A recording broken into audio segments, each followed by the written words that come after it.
जब से NIOS DLED का अप्लाई करने की बात चल रही है, तब से बहुत सारे कमेंट्स आप लोगों के आ रहे हैं। मुख्य रूप से उन लोगों के जो अब इस नियोजन प्रक्रिया में अप्लाई करने वाले हैं, और दूसरे उन लोगों के कमेंट्स आ रहे हैं, वो पूछते हैं कि मेरे इतने % है, मेरे क्या चांसेस है।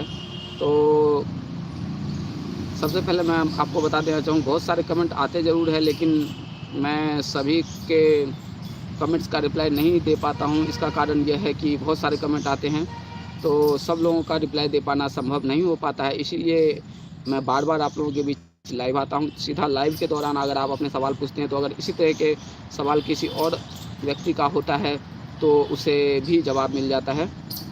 अब और बहुत सारे लोग ये कहते हैं कि मेरे इतने % है, तो परसेंटेज वालों के लिए मैं क्लियर कर देता हूँ कि परसेंटेज वाले सवाल आप लोग अभी ज़्यादा ना पूछें।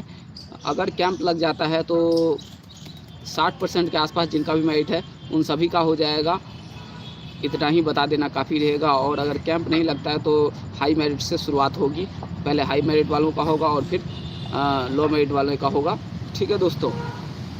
और कुछ लोग जो है कॉन्टैक्ट नंबर वगैरह भी मांग रहे हैं, तो देखिए कॉन्टैक्ट नंबर भी दे पाना थोड़ा सा संभव नहीं है, क्योंकि मैं भी अपने निजी कामों में व्यस्त रहता हूं। हर समय मैं सभी लोगों के कॉल भी अटेंड नहीं कर सकता। लेकिन इसका आपको मैं सॉल्यूशन बता देता हूं। वीडियो के डिस्क्रिप्शन में मेरे सारे सोशल मीडिया के लिंक दिए हुए हैं। आप मुख्य रूप से फेसबुक ज़्यादातर लोग चलाते हैं, तो फेसबुक के थ्रू, आप मैसेंजर के थ्रू अगर कोई इम्पोर्टेंट सवाल है जो आप जानना चाहते हैं, आपके लिए बहुत ज़्यादा महत्वपूर्ण है, तो आप मैसेंजर के थ्रू जो है अपने सवाल लिख कर भेज सकते हैं। जैसे ही मुझे मौका मिलेगा मैं रिप्लाई देने की कोशिश करूंगा, और बहुत लोगों को मैंने रिप्लाई दिया भी है। ठीक है, तो मेरे फेसबुक का लिंक मेरे सभी वीडियो के डिस्क्रिप्शन में होता है। चलिए अब आप लोगों के कुछ सवाल देख लेते हैं, जो महत्वपूर्ण सवाल हो वही पूछे। Shravan Kumar, hello sir. Hello जी। AK sir, general 67% female primary में होने के चांस है। एक क्वेश्चन और पूछना है कि सीटेट दिसंबर वाले कोर्ट जाएंगे, उनकी वजह से भर्ती फिर से अटकती है या देर तक। देखिए मैं आपको बताना चाहूँगा, जहाँ तक फीमेल पर्सन है आप, तो अगर नियोजन की प्रक्रिया सही तरीके से हो जाती है, यानी कि कैंप लग जाता है और भ्रष्टाचार वगैरह नहीं होता है, साफ़ सुथरी तरीके से अगर नियोजन हो जाती है, जैसा कि रंजीत कुमार सर कह रहे हैं कि करवाएंगे वो साफ़ सुथरे तरीके से, अगर साफ़ सुथरे तरीके से हो जाता है, तो मैं यह कहता हूं कि फीमेल के लिए सीट बहुत ज़्यादा है। 50% रिजर्वेशन कम नहीं होता है। अगर 94,000 सीट है, तो सीधी सी बात है 47,000 जो है वो महिलाओं के लिए हैं, और ऐसे में महिलाओं की संख्या बहुत कम है। तो जो भी महिला कैंडिडेट है, अगर वो एलिजिबिलिटी भी रखती है, तो मुझे नहीं लगता है वो छूटेंगी। अगर नियोजन साफ तरीके से हो जाता है और अगर कैंप लग जाता है, तो तकरीबन सभी महिलाओं का होना इस बार कंफर्म है। दूसरी बात, आप सीटेट दिसंबर वालों के बारे में पूछ रहे हैं, तो अगर मैं दिसंबर के ऊपर कुछ बोलता हूं, तो बहुत सारे हमारे दिसंबर वाले भाई जो हैं वो हमसे नाराज़ हो जाते हैं, क्योंकि मैं तर्कपूर्ण बात बताता हूं, नियमानुसार बताता हूं, तो वो बातें उनके विरोध में चली जाती है। तो फिर से मैं एक बार बताना चाहूँगा सीटेट दिसंबर अभ्यर्थियों को कि दोस्तों, मैं आप लोगों का विरोधी नहीं हूँ, मैं नियमानुसार बात करता हूँ। अगर मुझे आप लोगों का विरोधी करना होता, तो जब आप लोग मैं आपको NIOS DLED का ही विरोध करता, जबकि इतिहास गवाह है मैंने NIOS DLED का कभी विरोध नहीं किया है, बल्कि उनका समर्थन ही किया है। आप लोगों की संख्या तो मात्र 20,000 के आसपास है, तो मैं आप लोगों का क्यों विरोध करूंगा, जबकि NIOS DLED कैंडिडेट की संख्या 2.5 लाख थी, उसके बावजूद भी मैं उनका समर्थन करता था, तो मैं आप लोगों का विरोध क्यों करूंगा। ठीक है, मैंने NIOS DLED का खुद समर्थन किया है। आप मेरे वीडियो देखना चाहें तो पिछले वीडियो को देख सकते हैं, या फिर इस वीडियो के डिस्क्रिप्शन में भी मैं लिंक डाल दूंगा, उसे भी देख सकते हैं। तो मैं आप लोगों का विरोधी नहीं हूँ। बस ये है कि अगर आप लोग आज भी मुझे कोई तर्कपूर्ण भावात्मक से काम नहीं चलेगा। कोई अगर तर्क जो एलिजिबिलिटी को फिट करता हो, ऐसा तर्क अगर आप लोग मुझे कमेंट करते हैं या बताते हैं, तो यकीन मानिए मैं आज ही से आप लोगों के लिए भी आवाज़ उठाना शुरू कर दूंगा। लेकिन आप लोग सिर्फ भावात्मक रूप से कह रहे हैं कि इतने दिनों में बहाली निकलता है, तो हमें भी मौका मिलना चाहिए, और भावात्मक रूप से मैं आपके समर्थन में भी हूँ, लेकिन भावात्मक रूप से ही समर्थन होने से काम नहीं चलता है।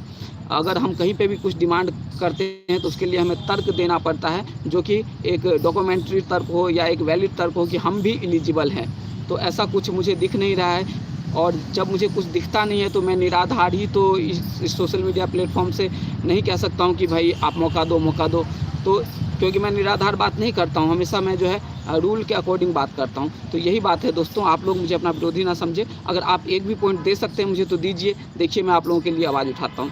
लेकिन समस्या यह है कि आप लोगों के पास पॉइंट ही नहीं है, आप बस सिर्फ भावात्मक रूप से कहते हैं कि हम लोगों को भी लिया जाना चाहिए, नियोजन प्रक्रिया बहुत दिनों में चलती है। और यही बात अगर आप कोर्ट में भावात्मक रूप से कहेंगे तो कोर्ट इस बात को नहीं मानेगा, क्योंकि कोर्ट को जो है एविडेंस चाहिए, डॉक्यूमेंट चाहिए, और डॉक्यूमेंट आपके सपोर्ट में नहीं है। दोस्तों अगर आप कोर्ट जाते भी है तो वहाँ से आपको निराशा मिलेगा। इसीलिए मैं आपसे कहना चाहूँगा कि इस नियोजन प्रक्रिया में बाधा ना बने और नियोजन की प्रक्रिया को चलने दें, क्योंकि इससे आप अपना आर्थिक नुकसान भी करेंगे और जो हमारे दूसरे भाई हैं उनको भी हो सकता है देरी झेलनी पड़े। हालांकि आप जाते भी हैं तो ज़्यादा मुझे नहीं लगता है कि बहुत बड़ा मैटर है, तुरंत ही सॉर्ट आउट हो जाएगा। और जब तक डिसीजन नहीं आता तब तक यह नियोजन की प्रक्रिया भी नहीं रुकेगी, सीधी सी बात है। तो नियोजन की प्रक्रिया को भी आप प्रभावित नहीं कर सकते हैं, क्योंकि जब तक कोई डिसीजन नहीं आता तब तक रोकेगी नहीं। और डिसीजन देने के लिए आपके पक्ष में कोई डॉक्यूमेंट या कोई एविडेंस नहीं है। अगर ऐसा कुछ तर्क है आपके पास जो डॉक्यूमेंट से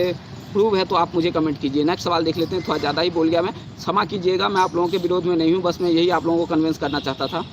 तो AK जी, आपको भी अपने कमेंट का रिप्लाई मिल गया होगा कि अगर ये लोग कोर्ट जाते भी है तो उनको कोई बेनिफिट नहीं होगा। अगर इस तर्क पे कोर्ट जाया जाए कि बहुत दिनों में नियोजन की प्रक्रिया आती है, हमें लिया जाए, तो फिर तो जुलाई आने वाले हैं, जुलाई के सीटेट वाले भी आएंगे, वो भी कहेंगे कि हमें लीजिए। तो सिर्फ तर्क से काम नहीं चलता है, आपको दिखाना पड़ेगा कि हम एलिजिबल है और according to cut off date आप लोग एलिजिबल नहीं हैं, ठीक है। और NIS वाले क्यों अप्लाई कर रहे हैं, तो NIS वाले का कट ऑफ डेट से पहले का मैटर है, ठीक है दोस्तों। उम्मीद करता हूँ आप लोग मेरे बातों से संतुष्ट होंगे, ठीक है। AK कोर्ट जाने से अधिकार सबका है, बट लॉजिक होना चाहिए, बिल्कुल वही बात मैंने बता दिया। नेक्स्ट सवाल देख लेते हैं। राजेश्वर कुमार का है, BA DBC मेरिट 64.90 क्या 125 में होगा? देखिए इस सवाल का जवाब मैं दे चुका हूँ कि अगर कैंप लग जाता है तो 60 के आसपास वालों का भी हो जाएगा, और अगर कैंप नहीं लगता है तो ऊपर से शुरुआत किया जाएगा, जैसा कि आप सभी जानते हैं। कोई महत्वपूर्ण सवाल हो तो मैं देखता हूँ। Saurabh Kumar EWS 64 DLED first list में हो जाएगा। देखिए DLED वालों के लिए प्रियोरिटी है, तो DLED वालों को पहले लिया जाएगा। तो मुझे लगता है जितने भी DLED के कैंडिडेट हैं, मेरे ख्याल से ज़्यादा है ही नहीं, 10,000 के आसपास रेगुलर है और 2,000 के आसपास जो है सीटेट क्वालिफाइड हमारे ये NIS भाई वाले भाई आ जाएंगे, तो 12,000 के आसपास हो जाएंगे। कुल मिला के बाहरी भी लगा के मान लीजिए तो 15,000 16,000 हो जाएंगे, या फिर जितने भी हो जाएंगे। तो DLED वालों का मेरे ख्याल से सबका होने का चांस बना रहेगा, ठीक है। तो DLED वालों को ज़्यादा चिंता करने की ज़रूरत नहीं, और मुझे नहीं लगता है कि DLED की प्राथमिकता भी हटने वाली है। कुछ लोग अफवाहें फैला रहे हैं, तो आप अफवाहों पे ध्यान मत दें, DLED की प्राथमिकता मेरे विचार में बनी रहेगी। लाल मोहन पांडे, सर तो कुछ बोले नहीं, नहीं समझ पाया लाल मोहन पांडे जी आपका। Bablu Kumar, good evening sir. Good evening ji. Vinod mathematic, STT का क्या अपडेट है? STT का अपडेट मात्र इतना ही है कि 6 जुलाई को कोर्ट में सुनवाई होगी, आगामी 6 जुलाई को, फिर उस दिन पता चलेगा कि क्या कुछ होने वाला है। गौरव सुमन, सर STT का आगे क्या होना है प्लीज़? देखिए बता दिया, आपके सवाल का जवाब भी मिल गया। चंद्रभूषण दुबे, सर उम्मीद टूट चुकी है भाई। जी हाँ, उम्मीद तो बनाए रखिए, अब हो सकता है 1-2 दिन में शेड्यूल आ जाए।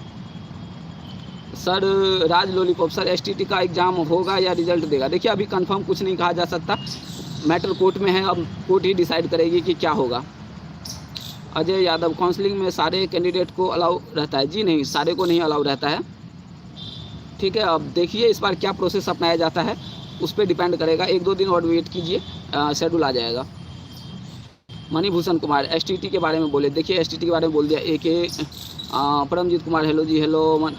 मनमोहन आसिफ इकबाल, DLED 62 BC होगा? जी हाँ, हो जाएगा DLED वाले जो भी हमारे भाई है। अजय यादव, काउंसलिंग में क्या होता है? जी काउंसलिंग में जो है आपके डॉक्यूमेंट ले लिए जाते हैं और डॉक्यूमेंट वेरीफाई होगा, उसके बाद ही आपको जो है ज्वाइनिंग लेटर दिया जाएगा, अगर आपका डॉक्यूमेंट सही निकलता है तो। समिता कुमारी, जर्नल सीटेट 55% में नियोजन हो सकता है? जर्नल सीटेट 55%, अगर आप महिला है जैसा कि आपके नाम से लग रहा है समिता कुमारी जी, तो हो सकता है, ठीक है, लेकिन महिला हैं तो। नेक्स्ट सवाल देख लेते हैं। लाल मोहन पांडे, आज तो 3 दिन हो गया सर, शेड्यूल कहाँ क्या होगा? देखिए 7 तारीख तक उन्होंने कहा है। प्रारंभिक शिक्षक के संदर्भ में जो हमारे रंजीत सिंह सर जी है, उन्होंने कहा है 7 तारीख तक, तो हमें 7 तारीख तक इंतजार करना चाहिए। सौरभ कुमार सीटर दिसंबर को बाहर कैसे होगा? देखिए ये ज़्यादा चिंता वाली बात नहीं है। नेक्स्ट सवाल है, अजीत यादव कैंप लगेगा? उम्मीद कर रहे हैं और आश्वासन मिला है रंजीत कुमार सर के तरफ से भी कि कैंप लगने की उम्मीद है। तो आप लोग उम्मीद बनाए रखिए और कैंप के लिए प्रयास करते रहिए ताकि सभी का और ज़्यादा से ज़्यादा लोगों का संभव हो पाए। और इसी उम्मीद के साथ कि आप लोग कैंप के लिए ज़ोरदार समर्थन करेंगे और कैंप के लिए आवाज़ बुलंद करेंगे। आप लोगों से लेता हूँ विदा।